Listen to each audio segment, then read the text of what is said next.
But first, let's return to Israel, where the situation is continuing to develop. Yesterday, the devastating blast that tore through the hospital in Gaza City, killing hundreds of innocent civilians, has had Hamas claim it was Israel behind the bombing, sparking pro-Hamas protests right around the world. But Israeli evidence corroborated by Western intelligence agencies, including US State Department and Pentagon officials, appears to point the finger at Islamic Jihad due to a misfire from one of their own rocket systems. Now, what this means, where you've got competing stories like this around an event as catastrophic as this, is the risk of further conflict escalation. And we've seen that as a result of this bombing, Arab leaders withdrew from a planned summit with US President Joe Biden, who has since now, of course, returned to the United States. Joining me now to discuss this and more, the Director of Strategic Analysis Australia, Peta Jennings. I have to say, you know this well from your time in and around intelligence services, as I do. This is straight out of the Hamas sort of playbook, isn't it? Killing civilians and then trying to blame it on Israel. Given everything you've read over the last 24, 48 hours and the corroborating evidence on the table, what do you think happened, Peter? I think you can say with pretty much 95% certainty that this was a Hamas rocket, and that's been corroborated by Israeli intelligence, which we know is precise on these things because their Iron Dome system, which is their anti-missile system, shoots down hundreds of Hamas rockets every month. And in order to be able to do that, they need to know where they're launched, they need to know where the trajectory is, and so they will have seen it. And the Americans have their own independent intelligence gathering systems, Peter, which would make it possible for them to see it too. So this is pretty cut and dried. And in fact, I think from a media point of view, the issue here is not to sort of give equal weight to Hamas spin doctoring and what we're getting from the Americans and the Israelis, but to understand that this one at least is clear.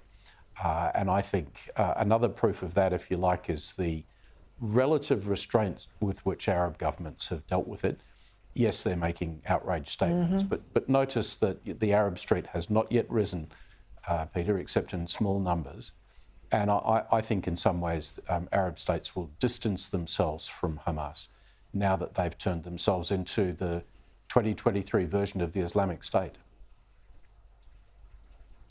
Explain to people, though, the tactic used in the past. We don't doubt that it may be used again in relation to this sort of sacrificial use of their own civilians, the blaming, in this case particularly, of Israel, and then this war on propaganda, how quickly that is fanned, particularly now in the online social world, to get around. It doesn't matter then if the truth comes out 24 hours down the track.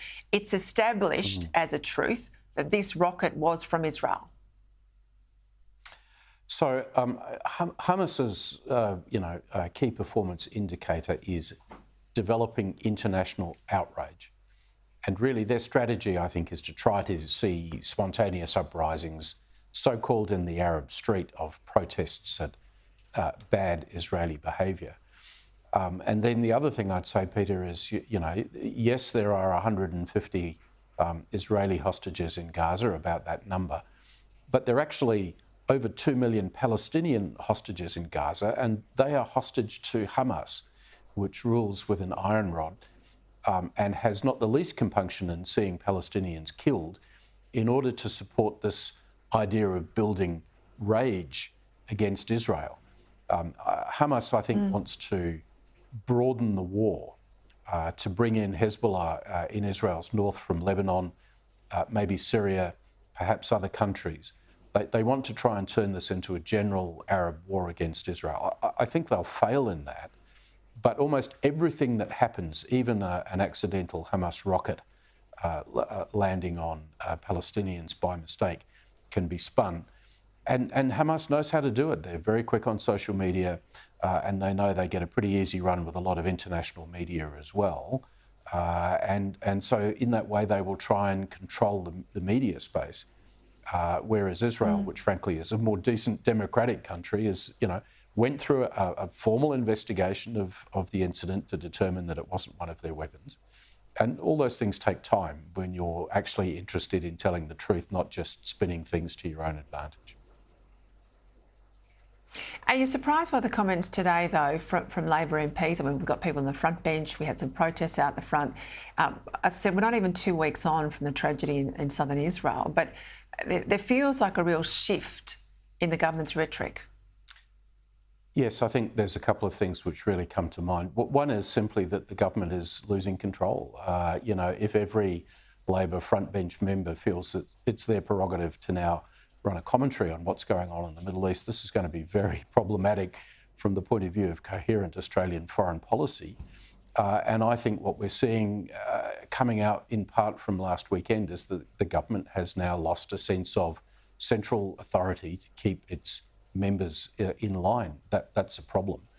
On the Israel-Palestine issue itself, I think there is, frankly, a challenge to Labor here, which is not to confuse electorate politics driven by their perception of what Australian Muslim communities might want versus the morally right thing and the strategically right thing, which is to support democratic Israel, a country with whom we have cultural, historical, people-to-people and strategic similarities.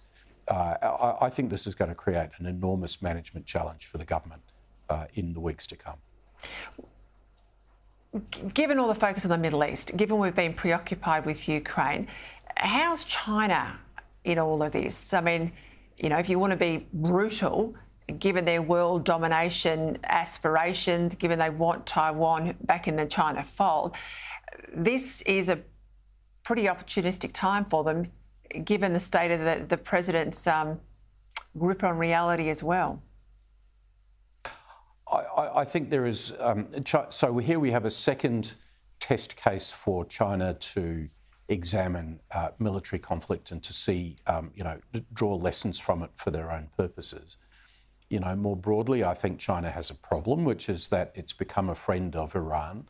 And Iran is really the puppet master controlling Hamas as well as Hezbollah. And it's interesting, Peter, that, China now emerges with its closest friends, Iran, Russia, North Korea.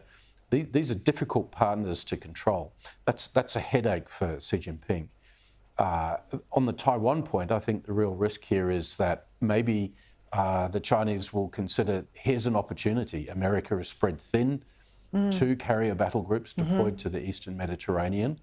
There's potentially a window of opportunity here. And I guess the lesson for the Americans is you can't say you're going to put priority on Asia. America's a global power with global interests. It's got to be able to handle Asia, Europe, the Middle East all at the same time. And that means to say it needs to grow its military capability. As we need to grow ours. Peter Jennings, thank you.